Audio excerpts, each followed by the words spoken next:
မိမိစိတ်ထဲမှာမကောင်းတဲ့စိတ်ယုံမာတွေမဖြစ်အောင်ဆုတ်ပိတ်ထားဒါနံပါတ်1ကြိုးစားခြင်းမနိုင်လို့ပေါက်ထွက်လာပြီဆိုရင်ဖယ်ရှားပြစ်ဟောဒီလိုဆိုလို့စိတ်မဆိုးအောင်တတိထားဆိုးလာပြီးရင်လည်းဖယ်ရှားဒါတမဝါယမလို့ခေါ်တယ်လောဘမဖြစ်သေးရင်မဖြစ်အောင်တတိထားမယ်မတော်တဆတတိလည်းလွတ်ဖြစ်သွားလို့ရှိရင်လည်းမြန်မြန်ဖယ်ရှားပြစ်ဖို့ကြိုးစားမယ်ကိုယ်တဏ္ဍာမှာမဖြစ်ဘူးသေးတဲ့ကုသိုလ်တွေဖြစ်လာအောင်လုပ်တယ်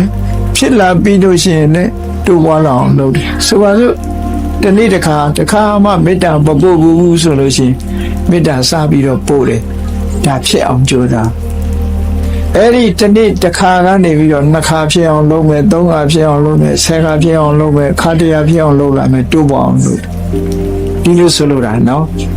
ကုသိုလ်ကောင်းမှုတွေဟာတိုးပြီးတော့လုပ်လာတယ်အဲ့ဒါလို့အကုသိုလ်နဲ့ပတ်သက်ပြီးတော့ဆုတ်ပိတ်ခြင်းဖယ်ရှားခြင်း